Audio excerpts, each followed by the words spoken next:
Good morning. Welcome to the Science of Mind class. I'm Dr. Petra. We're here at CSLDallas. We are moving through our introductory chapter, The Thing Itself. For those of you who are reading along, we are on page 29. We've started a conversation about this idea of consciousness, what Ernest Holmes wrote, and he used the term mind. The idea that there are two states of consciousness, one conscious or objective, in which we are aware of what's going on, and the other is subconscious or subjective, which is the automatic patterns that we have in our consciousness. It's also the law and the way that the law automatically operates. There's the term subjective mind is a giant umbrella for a whole boatload of things that are a part of the fundamental nature of reality. And so what we want to do is not get caught on the term subjective, nor get caught on the term mind, because our understanding has evolved since the science of mind was written. And so what we want to do is we really want to think about the idea of consciousness, and the field of consciousness. We also have the quantum field to help us understand what's being talked about here. And over and over and over again, we're reminded that when we're talking about in the science of mind, subjective mind, one of the primary things we're talking about is the universal law. So we don't want to confuse it like with our mind, the way that we think of our own mind. It's a little bit of clumsy language, and I think if we want to help ourselves understand what's being talked about, it really helps if we translate it into our understanding today. So I'm going to try to help you with that as we read this section called Limitless Power at Our Disposal. So marvelous as the concept may be, it is nonetheless true that we have at our disposal, in what we call our subjective mind, a power that seems to be limitless. This is because we are one with the whole on the subjective side of life. And so this is where our oneness lives. In our conscious mind, is where our individuality lives.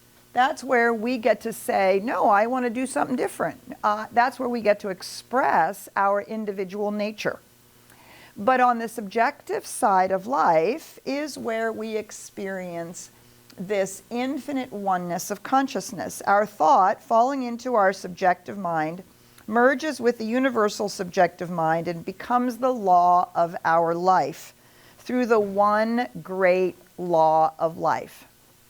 So, I spent years and years and years and years trying to draw pictures or trying to imagine, like, how can we have a subjective mind that is actually part of or our use of universal subjective mind. And I found all of the pictures to be very limited because they're all spatial. Consciousness is not spatial. Consciousness is ubiquitous. So it really helps to think of consciousness as a lot more like the quantum field. It's literally everywhere. It's part of the fabric of the universe itself. And it's much more useful to speak about the law, which also is ubiquitous. So we might think of, like, where does the law of mathematics not exist? Does it not exist in a cloud?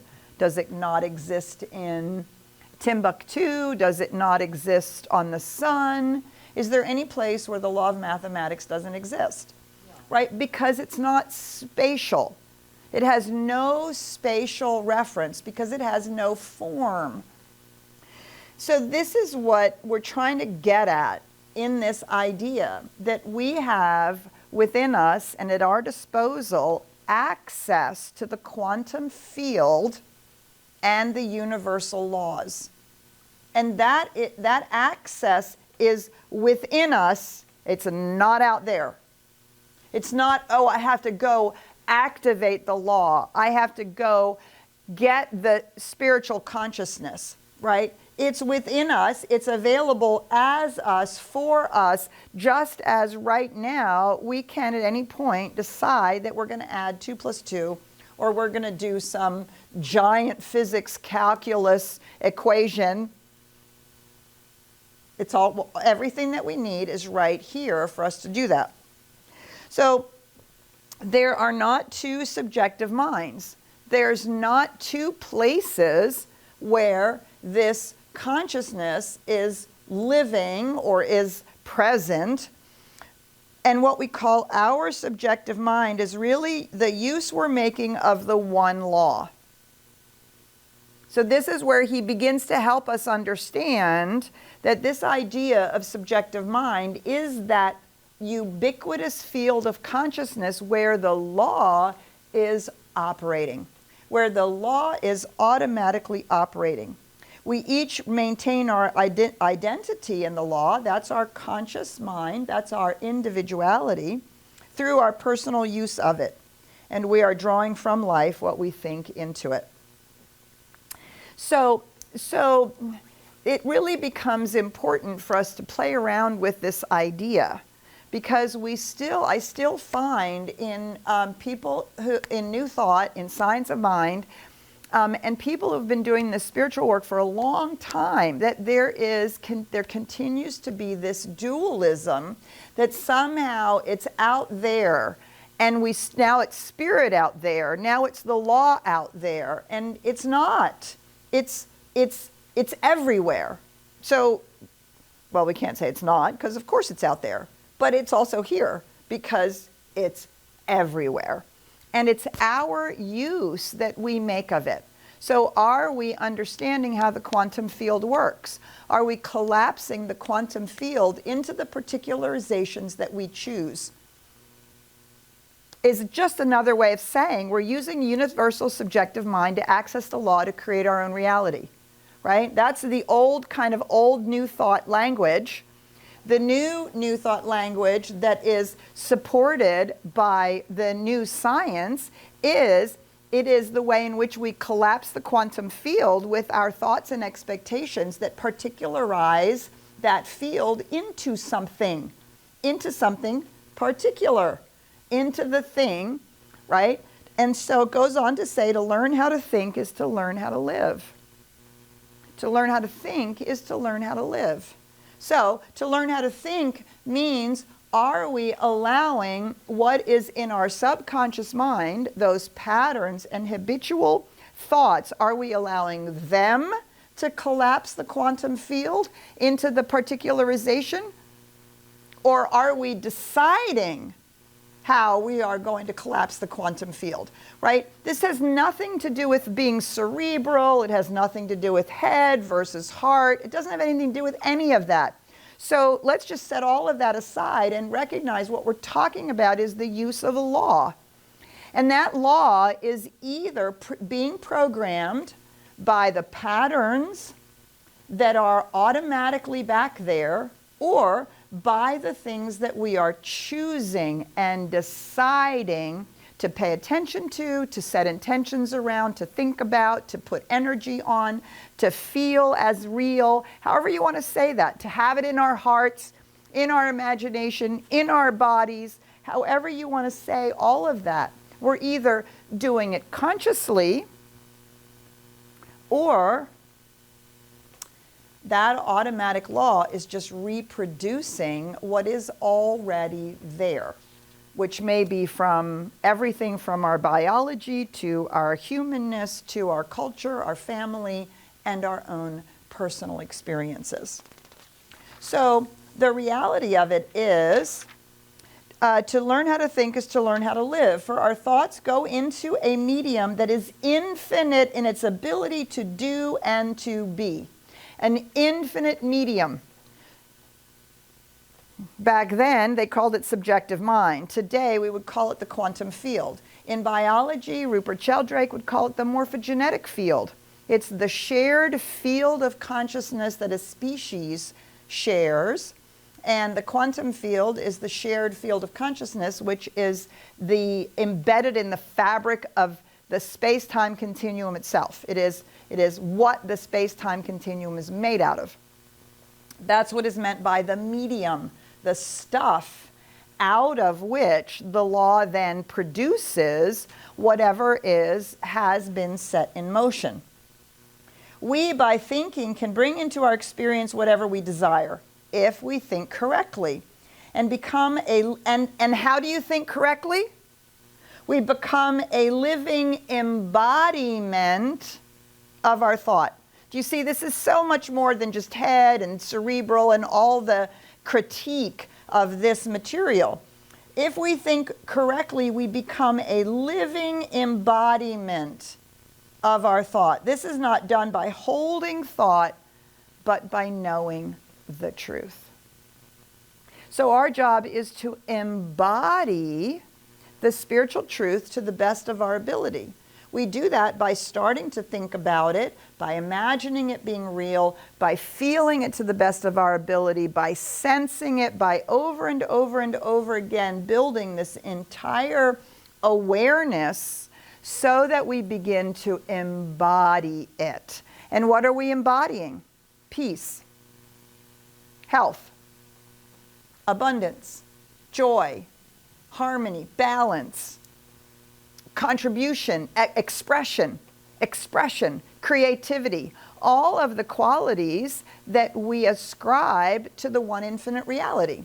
We are seeking to embody them by using our conscious directionality, our conscious intention to focus on that which we want to experience, to give new information, new direction to the law.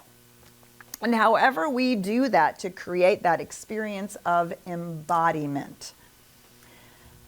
We do not do this by holding thought, we do this by knowing the truth.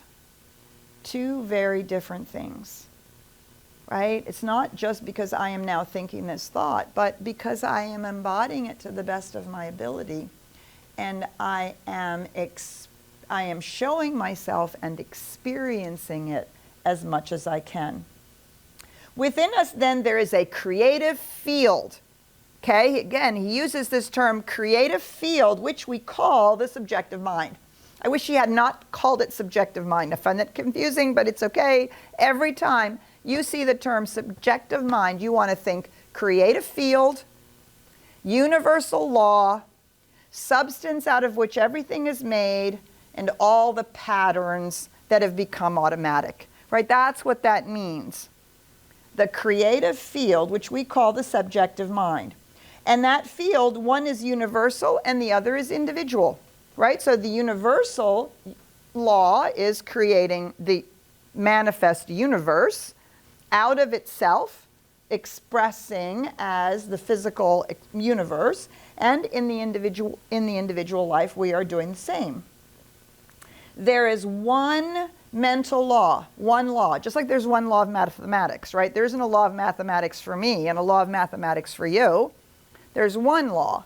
There's one mental law in the universe, and where we use it, it becomes our law because we individualize it. Notice it's not Spirit's law who is going to individualize it for us, because we still have a tendency to do that. There is one mental law in the universe, and where we use it, it becomes our law because we have individualized it. Because we have decided, we know who we are, and we are going to consciously engage in this process. It is impossible to plumb the depths of the individual mind, because the individual mind is really not individual, but individualized. So again, the idea that we can't comprehend something about the infinite, that we can't comprehend the laws and we can't understand them is nonsense, because there is that within us which is already that. And what we're doing is individualizing it through our personal filters and our personal awareness and our personal choices, our personal joys, our personal desires and expressions. Behind the individual is the universal, which has no limits. In this concept alone lies the possibility of eternal and endless expansion. Everyone is universal on the subjective side of life, and individual only at the point of conscious perception.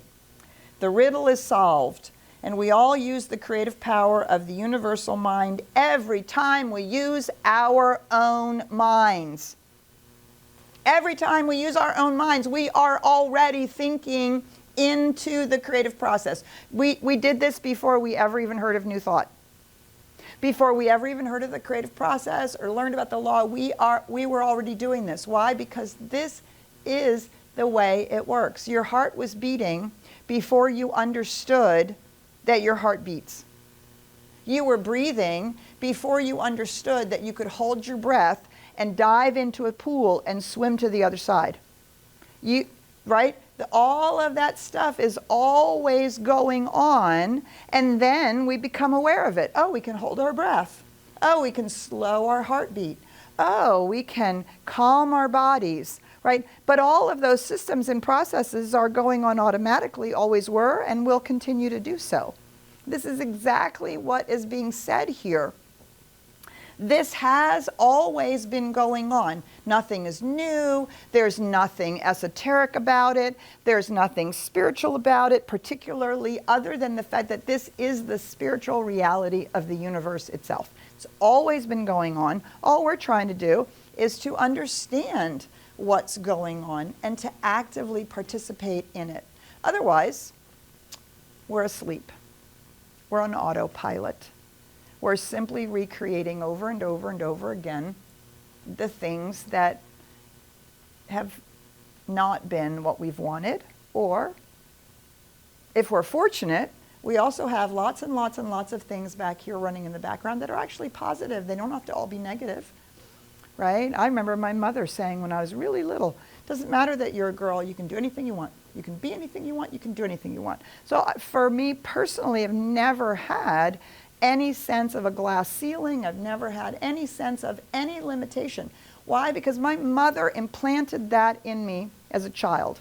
Now, there were other things she implanted in me that were definitely limitations, but that was not one of them. Actually, she was deliberately counteracting, right, the limitation that she had been raised with. Girls can only do certain kinds of jobs. They really shouldn't work at all. They should stay at home. That's all they can do, right? That's what you're supposed to do, all of those kinds of things. And she was actually deliberately counteracting that for her daughters, for my sister and I.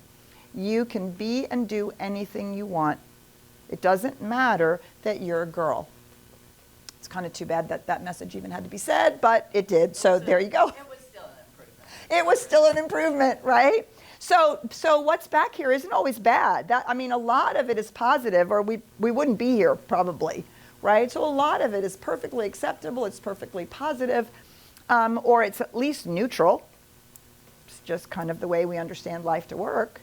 But now what we want to do is to have our thoughts be guided by spiritual truth as opposed to the way humanity has worked basically to survive. For however many hundreds of thousands of years, consciousness has become available to us. All right, so we're going to talk about all of this, and so I'm trying to unpack it in a way that makes this more clear what's trying to be got at. And I know that the term subjective mind can be very confusing. And so I guess what I'm asking is it more clear, or have I just made it more complicated? And what question or comment do you have? Is there an aspect of this you would like to explore? Where could we dive a little deeper that would help really make this accessible to you? Because this portion is so critical to our conscious understanding of a spiritual universe that we're living in, that we're participating in.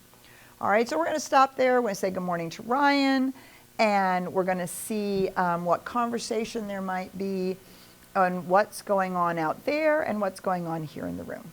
Well, what's going on here in the room is we have power this week, thank goodness. Last week was a very interesting week, so we thank everybody for joining us and for being patient with us as we were figuring it out, right? Yeah. And so this is an interactive discussion, and we ask that people participate, and we have a couple different ways of doing that. For those that are here in the room, why don't we do this exercise? Put both of your hands up in the air.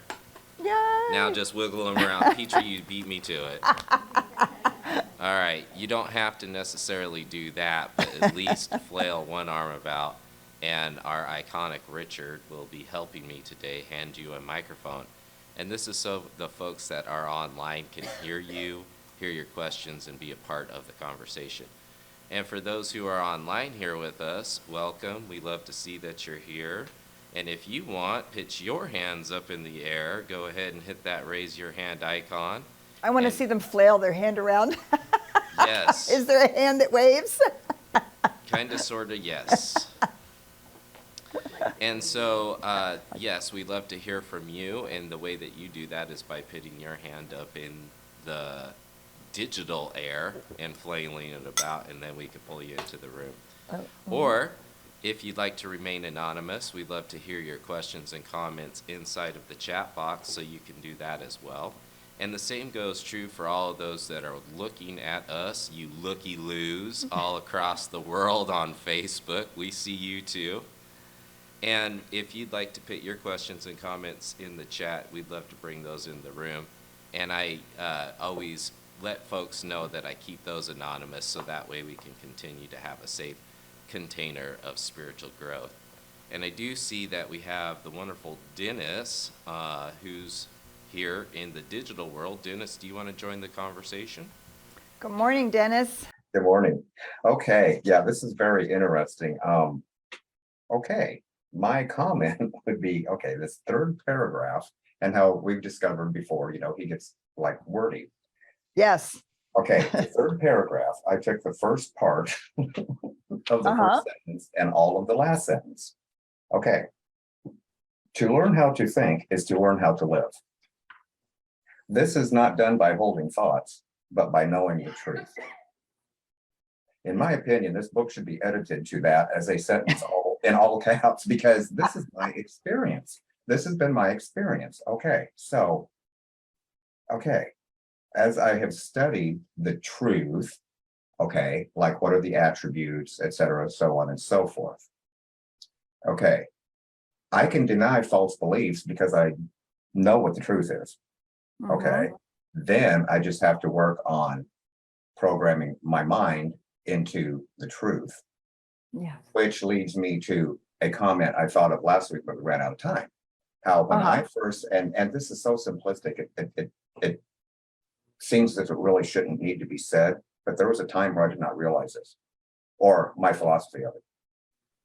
Conscious mind versus subjective mind. When I first started studying science of mind, it was all about the conscious mind. Oh, watch your thoughts, da-da-da.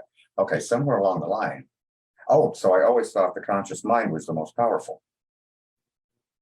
My truth is the subjective mind is really more powerful because, and you just said the 4, 5, 6 different things that are involved with it. Okay, so what I've learned to do is relax a bit and just realize I'm programming my subjective, I'm programming the universal mind with my thoughts.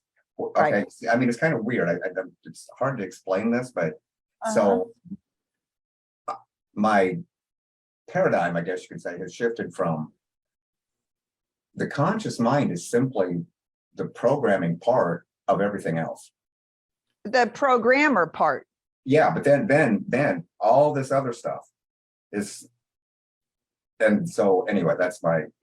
Yes, Dennis, you say something really, really important. It's really good, right? It's really good. You're exactly right. We should change the there's the shorthand, change your thinking, change your life. What it really means is change your subconscious programming, change your life. But how does the subconscious programming get changed? By what you are consciously intending and thinking about. And so you are exactly right. All the power actually lives in the quantum field, in the creative field, in the universal laws that we are using constantly in an unaware.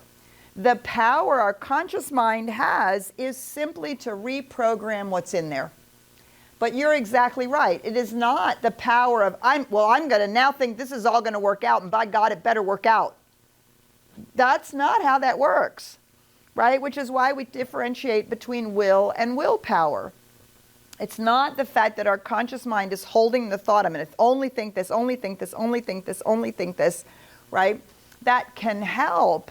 But ultimately, it is when we embody it, which means in the parlance of science of mind, when we have subjectified it, it has been planted into that medium and into the law. It has been subjectified. That means it has now become a truth for us. It's now something we believe to be true, and instantly it's automatically being produced. All of the power is in this thing, this universal subjective mind, as Ernest Holmes calls it, as we've been trying to parse out all of what that is. The power of the conscious mind is simply that it is the programmer. It's like going in front of your computer. I do not know how to send you an email. Dee, poof. It doesn't work like that, right? Somebody wrote a program, and there are many different kinds of programs for me to email you. All I do is sit in front of the computer, open the program, type it in, and push send. It's the computer and the internet and the software and all of that that's actually and the electricity and everything that's actually sending the email to you. All I've done is picked a name, typed it up, and sent it. Do you see? But without doing that, nothing's happening. The program is waiting for instruction. Great point, Dennis.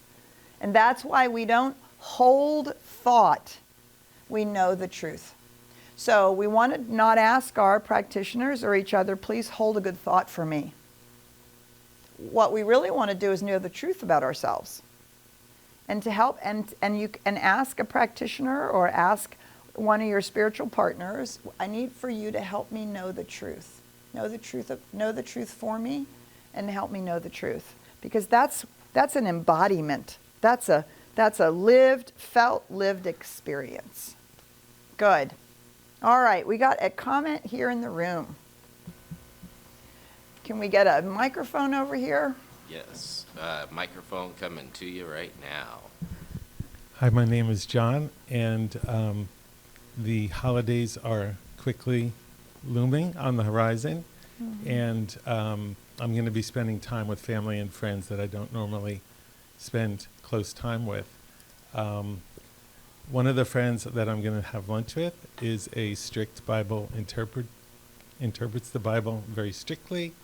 And my nephew, who's 28, who I'm going to be spending quite a bit of time with, has recently found Jesus, and his mission is to convert me and have me accept Jesus Christ as my personal Savior.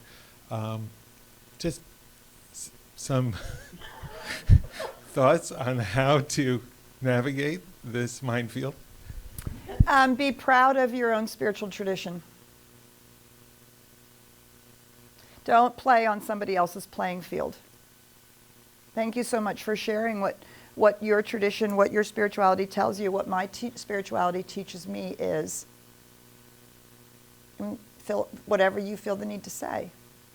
Do not play on somebody else's playing field. Don't quote Bible verses back and forth, because that's not our source text. Our source text is the science of mind, which pulls from both the teachings of Jesus and Hinduism and science and philosophy and psychology and all the world's great traditions. And so, and at some point, you get to say, thank you, I've listened to everything you have to say. I'm no longer interested in carrying on this conversation. because you have a spiritual path that you're walking that you can be equally proud of. The other thing that I would say is, do not play the game of, well, I don't want to offend anybody. They don't care about offending you. Yeah, right? They don't care about offending you. So you don't have to be angry or hateful or name call or anything. But you don't have to sit there, and because silence at that point assumes consent, and you continually give an opening. Over and over and over again, you give an opening to somebody because you're not saying, thank you very much, I actually have my own spiritual path. What my spiritual path teaches me is, and you can say whatever you think is appropriate. My spiritual path teaches me to love all people and all paths, and I really find God in the path that I walk, and I'm grateful that you found God in the path that you walk. Done. And you can walk away at that point, really. You can, but we are so concerned about not offending anybody that we actually don't speak our truth. And people don't get to, and they think that either you don't have a spirituality, or you're not proud of your spirituality, or your spirituality doesn't serve you as much as theirs does them. It's great that he's found Jesus. My mother found Jesus at, 50-something, and it really worked for her. It really, really, really worked for her. And we struggled for 20 years to find language. And ultimately, we didn't have to have the conversation, but she stopped talking about Jesus, right? And I stopped using some of the hard science of mind language. And where we met with the language love and spirit. And when we could use that language, but it took us 15 years to get there. And I'll never forget sitting in a Starbucks. I had been a minister for, 20 years already. She never had listened to me talk. She never set foot in our sanctuary. She always believed that I don't know what she believed. Well, for a long time she cried, thinking I was going to hell and she wouldn't see me in her mansion in heaven. And I'll never forget the day she looked at me and she said, "Oh my God, you really do have a relationship with God, don't you?" "Yeah, Mom." But it took that long. But I stopped worrying about whether I was offending her. And I stopped pretending that I wasn't willing to talk about what my truth was. But you're not hateful, you're not mad, you're not angry, you're not hostile, you're not whipping out that Bible quote like a sword. Well, Jesus said, blah, blah, blah, blah, blah, blah. You do not. You have stepped onto their playing field, and it's not going to go anywhere, because you're not going to convince them. You don't want to play that game either. You don't want to be trying to convince somebody else. You don't want them to convince you. So why would we try to convince them? Stand strong in your truth.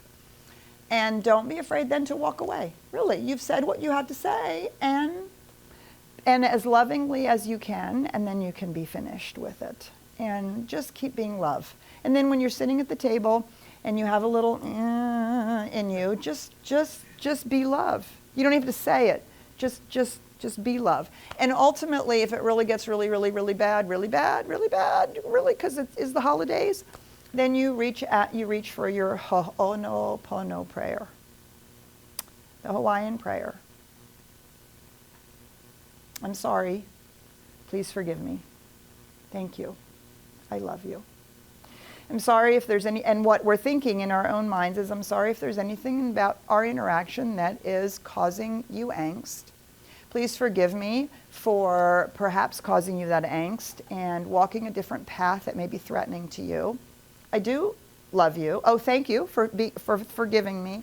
And I really appreciate that. And I love you because you're part of my family.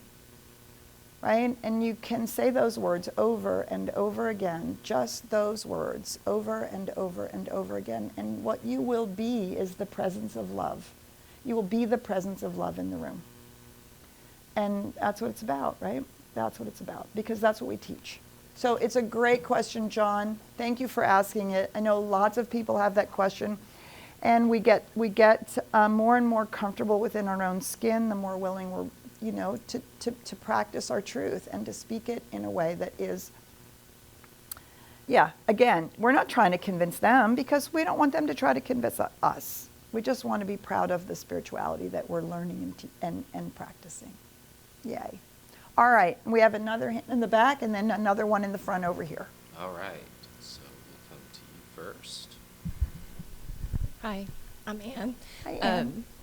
So I wanted to ask a little bit more about subjective mind. Yes. You mentioned the creative power, and so I was thinking more, it's wider, like sort of like all of the creative universe, but then I thought you mentioned something about like similar to race consciousness, but not quite that. Uh-huh. So I just wanted to make sure I understood the definition of subjective mind. Good. Well, yeah, I mean, if you go to the glossary, it's a pretty skimpy set definition, and he packs a lot in there. So, subjective mind, I think of it as a catch-all phrase. It is, one, the creative field. So it's the power of creation, right? It's the creative field. It's also the creative field has the law, right? That creative field works in a lawful manner from cause to effect. It also includes the stuff out of which everything is made, which is also the quantum field, right? Which then is particularized. So it's the stuff out of which everything is made, and it's the storehouse of anything that we or humanity has believed. Right? That's that thing that's like race consciousness. Or in the science of mind, it's called race consciousness. That means human race, not like racial race. Human race consciousness, or Carl Jung called it the collective unconscious. Right? There's a lot of different terms for that. It's the shared beliefs that come, first of all, from our biology, also from being human and having to learn how to survive. And then ultimately from the cultures and families in which we've grown up. So it's all of those things. Why is it all of those things? Because all of those things are automatic. That's why all of that is lumped together, because they're all automatic. We're not turning them on and off, and we're not in charge of them. What we're doing is using them.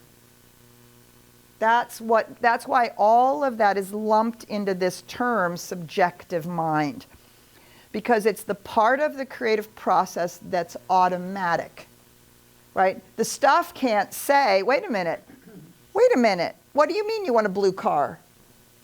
I don't think you should have a blue car. I don't think you deserve a blue car. All right? The law of mathematics doesn't say, well, who do you think you are that you think you can do this calculus problem? Do you see? It's completely automatic and completely impersonal. The creative field, the quantum field, doesn't say you want to particularize me how. Do you see? It's completely automatic. It's completely impersonal. That's why all of that is lumped into the same thing. And then we have cause and effect. Effect is also automatic and impersonal. The only place where we have an ability to engage is in the causal reality, which is where we can intend and decide and choose and embody and align ourselves with spiritual truth. Spiritual truth isn't just the qualities and attributes of God, it's also, or of the universe, or however we want to say that, it's also the ways in which it functions. Right? So one of the truths that I work with a lot is that being is always becoming. There's nothing static about it. I love that. So there's always newness. It's an infinite reality. Well, if it's an infinite reality, that means there must be an infinite number of ways this thing can be done. That's also a truth. So it's not just the qualities that we ascribe to this thing we call God or spirit, but it's also the laws and the principles and all the ways that we understand the nature of reality to operate. Any one of them we can focus on that helps us get a hold of how we want to move forward. All right, we have another comment up here. Good morning, I'm Shauna. Good morning, Shauna. It's nice to see you. It's really nice to be here. So I'm sort of circling off what you've been talking about and what John's comment is. My family has just gone through hospice and death of a family member. And during that time, people are really tired and emotions surface, and, there's been snapping and, things like that. That's just normal. Yeah. And we're coming into a funeral because that's what he wanted. Right. And so we're meeting his wishes. And so I realized that I had anxiety about that because it's family gathering, right? And different people have different ideas about what should be done. And so I realized that I was approaching it from the wrong place. And so I've started really setting some beautiful intentions of how we're all going to show up, because I realized I was obsessing about, the things that had been wrong, and not the things that had been beautiful about how we had held this passing together.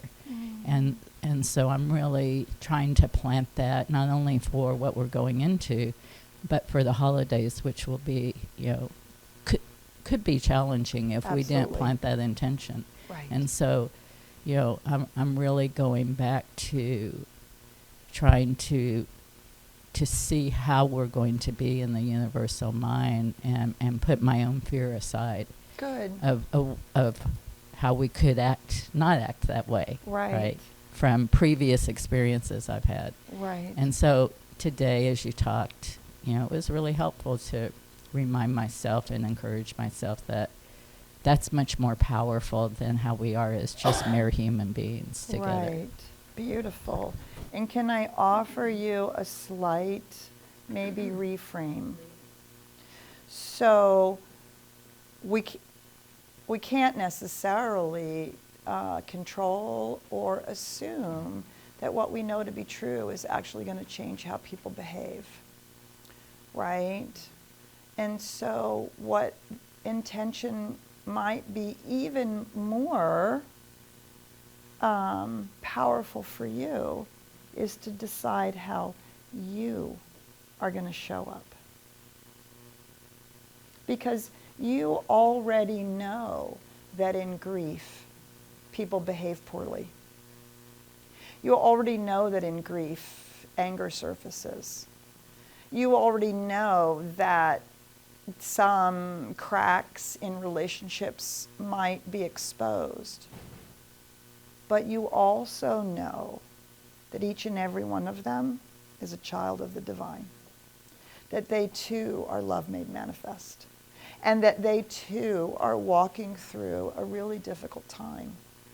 And when I can be in that place and see with the eyes of love, I find that the most powerful way of shifting, right? As opposed to maybe thinking about how they're going to be, right? Because they're going to be however they're going to be. And the miracle is that when I am working on how I'm going to be, they shift, right? And you know those things. So you can have compassion for yourself when you also find yourself frustrated and angry or disappointed or upset. And then you can have compassion for them, because you know the truth about yourself and you know the truth about them, right? And I think that's the most loving thing we can do, is to know the truth about someone despite, and I mean that, despite the way that they're behaving, right? And that's going to give you a solid place to be. And when you don't feel solid, go to your room, have a cry, right? Rant and rave a little bit. Yeah. And thanks for sharing. Mm-hmm. Yeah, and do you see this? What we teach here isn't just for manifesting, good, fabulous, wonderful things. It's also for walking through the hard times.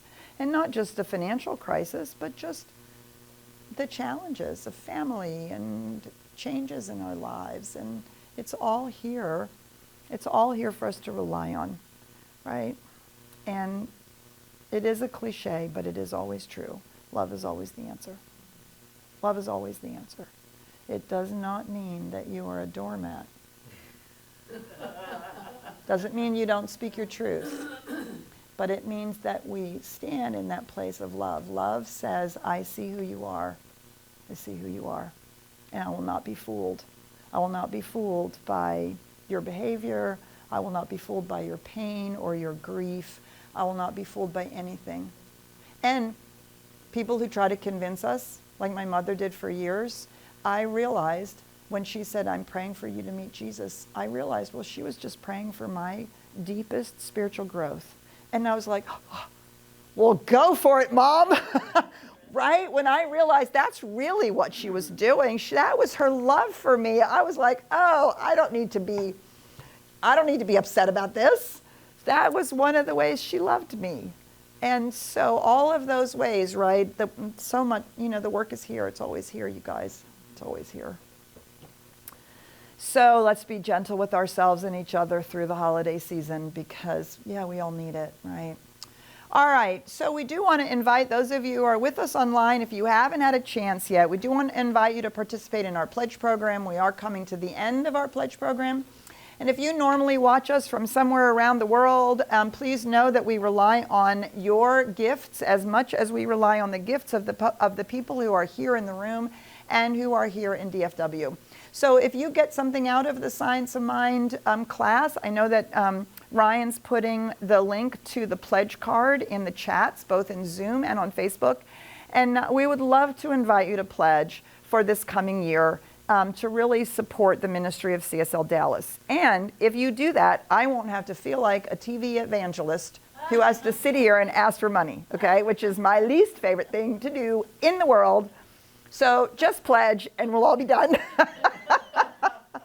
That would be great. Karen is not here today. She's not feeling well. So she'll have her artist reception next week. And next week will be the last week that all this beautiful art is up here. So if you're in DFW, please come see it. See you at the celebration. See you when we see you. Bye for now.